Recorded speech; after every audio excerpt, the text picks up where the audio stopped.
I still remember the day we moved into this house, a beautiful gift from my parents, something we could call our own without worry. I thought we were so lucky, starting a life together, building something solid, and planning for a future that felt bright. And for years, it was just that steady, loving real. We laughed, we fought, we grew together, and then we brought our son into the world. He's the light of my life, my reason for everything. I thought my husband felt the same way. I thought he was my partner in every sense of the word. But here I am, staring at the ceiling late at night, wondering if I even know him anymore. It started with small things I brushed off because they didn't seem worth worrying about. He'd stay up all night on his phone, screen glowing in the darkness while I lay beside him, drifting in and out of sleep. Then he'd disappear for hours without saying where he was going, and when I'd ask, he'd get defensive, as if I were accusing him of something horrible. I'd ask if everything was okay, if something was wrong at work, if he was going through something. He'd shrug it off, say he just needed space. So I gave him the benefit of the doubt. I trusted him. But then came the phone call that changed everything. A loan company, asking about a missed payment. They needed to speak with him about a loan I knew nothing about. My heart sank. I was in shock, fumbling for words, trying to wrap my head around what they were telling me. A loan. We had savings, or so I thought. When I confronted him, he didn't even look surprised, just annoyed that I'd found out. And then the truth started spilling out, but not because he wanted to tell me. I had to drag it out of him, piece by painful piece.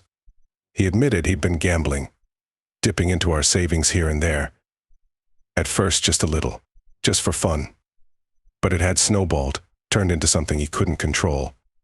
It wasn't just the savings he'd drained. He'd taken out a loan, risking everything we'd built, everything my parents had gifted us for a better life.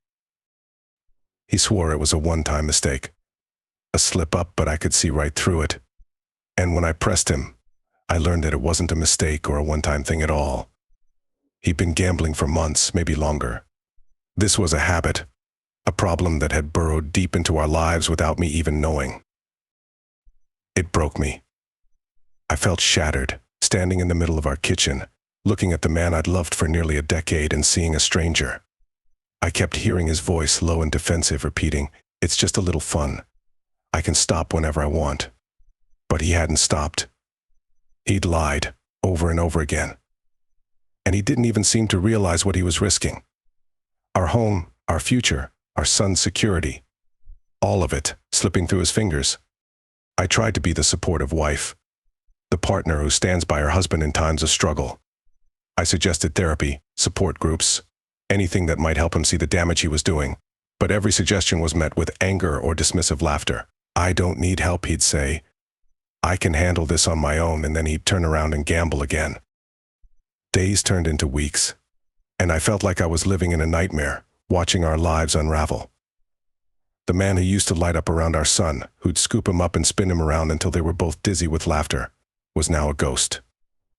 He barely looked at our son, barely spoke to him, and when he did, he was distant or outright irritable. I watched my little boy's face fall every time his dad brushed him off, and it broke my heart.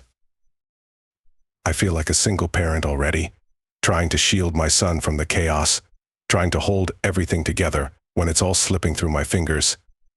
Every day, I wonder if I'm doing the right thing, if I'm being fair by wanting out.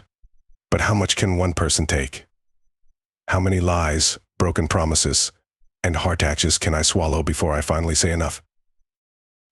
Every time I think about leaving, a wave of guilt crashes over me. I took vows, I chose this man, and I wanted to believe we'd be forever. But what kind of example am I setting for my son if I stay? Am I teaching him that it's okay to live with dishonesty and betrayal? That it's normal to be ignored by someone who's supposed to love you? I don't know how I got here, but here I am, sitting in the darkness, contemplating divorce, and feeling like I'm losing my mind.